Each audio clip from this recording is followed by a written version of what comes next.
que nous allons mettre fin à ces contrats.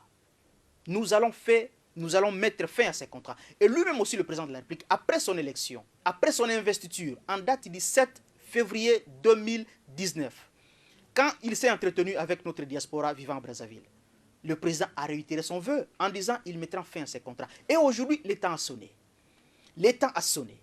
Il est temps que nous puissions nous mobiliser, nous tous, comme un seul homme, peuple congolais debout, pour que notre gouvernement ne puisse plus renouveler ces contrats, parce qu'il nous a causé beaucoup de préjudices.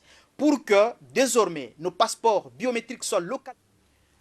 Mesdames, Mesdemoiselles et messieurs, chers compatriotes congolais, je suis votre frère, votre ami, Maître Ahmed Ouseni. Comme vous le savez, j'étais ici candidat député national dans la circonscription électorale de Moamba, au numéro 448, sur la liste du Rassemblement des démocrates tshisekédistes RDT en sigle. Aujourd'hui, je viens encore devant vous parce que j'ai un message très important.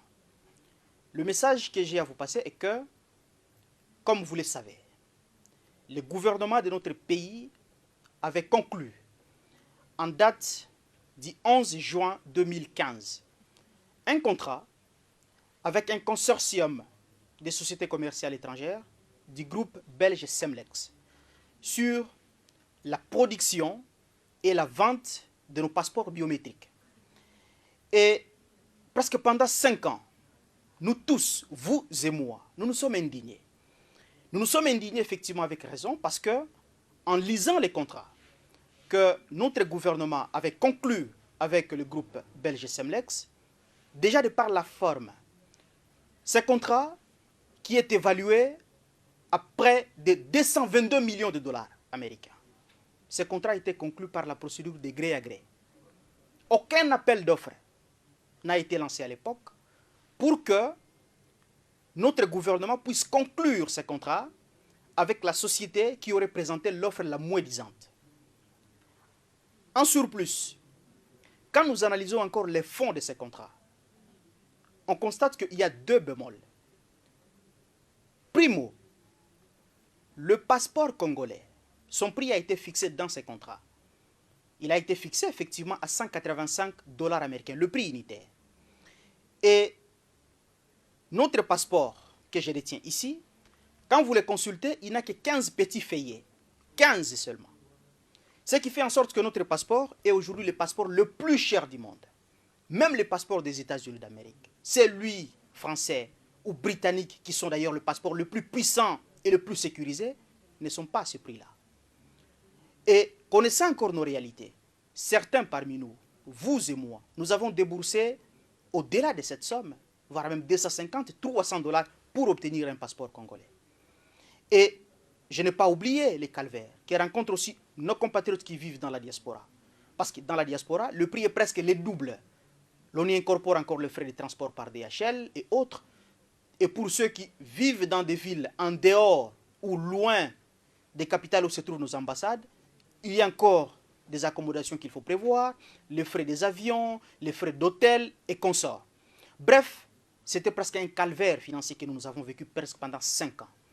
Et deuxième bémol, c'est que la répartition de cet argent, de ces 185 dollars, le prix unitaire du passeport congolais, a été établie de manière inéquitable et déséquilibrée. Au point que le groupe belge Semlex a bénéficié de 120 dollars américains et le gouvernement de notre pays n'a obtenu que 65 dollars américains.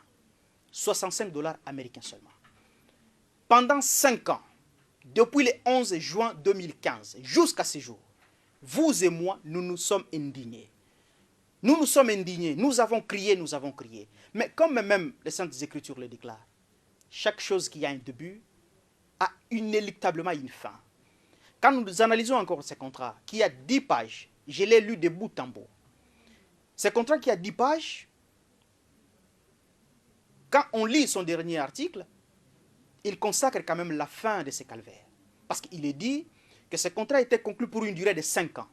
Au bout de 5 ans, la clause de tacite reconduction n'a pas été prévue. C'est-à-dire, pour que ce contrat soit renouvelé, il faut que les 2 parties contractantes, le gouvernement congolais et le groupe belge Semlex, renouvellent encore leur volonté. comme je vous ai dit, ce contrat prend fin le 11 juin 2020, c'est-à-dire à peine un mois. Ce contrat prend fin.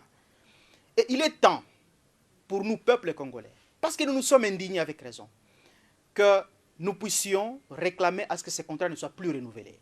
Et moi, en tant que citoyen de la République, je pris mes responsabilités citoyennes. J'ai écrit au président de la République, en date du 24 avril de l'année en cours. Dans ma lettre, et je souhaiterais que vous allez aussi faire la vôtre, j'ai demandé 4 choses au président de la République. La première des choses, j'ai notifié au président de la République mon refus à moi en tant que peuple congolais, en tant que citoyen congolais. Je refuse les renouvellements du contrat qui a été conclu entre notre gouvernement et le groupe belge Semlex. La deuxième des choses, c'est que j'ai demandé au président de la République d'instruire les gouvernements de la République à prendre toutes les dispositions nécessaires à ce que le passeport congolais soit désormais produit localement et souverainement. Parce que déjà, aucun prétexte n'est à présenter aujourd'hui, étant donné que quand on lit les contrats que notre gouvernement avait conclus avec Semlex, il est dit à son article 10 que toutes les infrastructures, toutes les données techniques, tous les savoir-faire qui servent à la production du passeport congolais, à partir du 11 juin 2020, deviendront la propriété exclusive de la République démocratique du Congo. Donc, nous avons déjà les moyens. Nous avons toutes les infrastructures avec nous. Nous avons notre hôtel de monnaie qui imprime les papiers de valeur. Donc, la deuxième proposition que j'ai faite au président de la République, c'est qu'il instruise au gouvernement à ce que nous puissions prendre les dispositions nécessaires pour que nous puissions désormais commencer à produire localement et souverainement nos passeports congolais. La troisième chose que j'ai demandé au président de la République, c'est qu'il instruise aussi au ministre du gouvernement central, qui a la justice dans ses attributions, pour que celui-ci aussi puisse s'obliger, en instruisant au procureur général près la Cour de cassation, afin qu'une enquête judiciaire sérieuse soit initiée dans ces dossiers, pour que toutes les responsabilités soient établies, que nous sachions qui est qui a fait quoi, et qui devrait faire quoi, et qui n'a pas fait quoi. Parce que presque pendant 5 ans, permettez-moi l'expression, je peux le dire, que nous avons pratiquement été escroqués. Et il faudrait que les responsabilités soient établies. Et enfin, ma dernière proposition au président de la République, je lui ai suggéré, d'ailleurs je lui ai rappelé, moi-même j'étais candidat, député national comme je l'ai dit, ici même à Kinshasa, dans la circonscription électorale de Moamba au numéro 448. Avec lui, le président de la République, Félix Tshisekedi, j'ai battu campagne, j'ai vulgarisé son programme électoral. Et nous avons promis à nos électeurs, Quinois et Congolais en général, que nous allons mettre fin à ces contrats. Nous allons mettre fin à ces contrats. Et lui-même aussi, le président de la République, après son élection, après son investiture, en date du 7 février 2019, quand il s'est entretenu avec notre diaspora vivant à Brazzaville, le président a réitéré son vœu en disant qu'il mettra fin à ces contrats. Et aujourd'hui, le temps a sonné. Le temps a sonné. Il est temps que nous puissions nous mobiliser, nous tous, comme un seul homme, peuple congolais debout, pour que notre gouvernement ne puisse plus renouveler ces contrats, parce qu'il nous a causé beaucoup de préjudices. Pour que, désormais, nos passeports biométriques soient localement produits à l'hôtel des monnaies, aux conditions qui seront financièrement commodes au peuple congolais.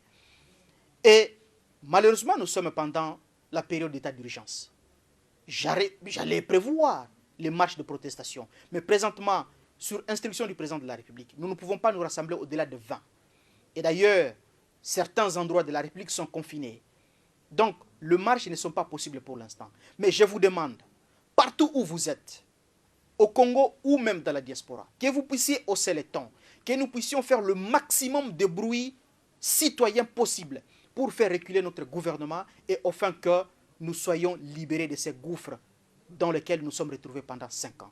Voilà le message que j'avais à vous passer aujourd'hui et j'espère, je compte sur votre mobilisation jusqu'au 11 juin 2020 pour que ces contrats ne soient plus renouvelés. C'est moi, votre frère, votre ami, votre compatriote, Maître Ahmed Ousseini. Je vous remercie. Le temps que nous puissions faire le maximum de bruit citoyen possible pour faire reculer notre gouvernement et afin que nous soyons libérés de ces gouffres dans lesquels nous sommes retrouvés pendant 5 ans. Voilà le message que j'avais à vous passer aujourd'hui et j'espère, Je compte sur votre mobilisation jusqu'au 11 juin 2020 pour que ces contrats ne soient plus renouvelés. C'est moi, votre frère, votre ami, votre compatriote, Maître Ahmed Ousseini. Je vous remercie.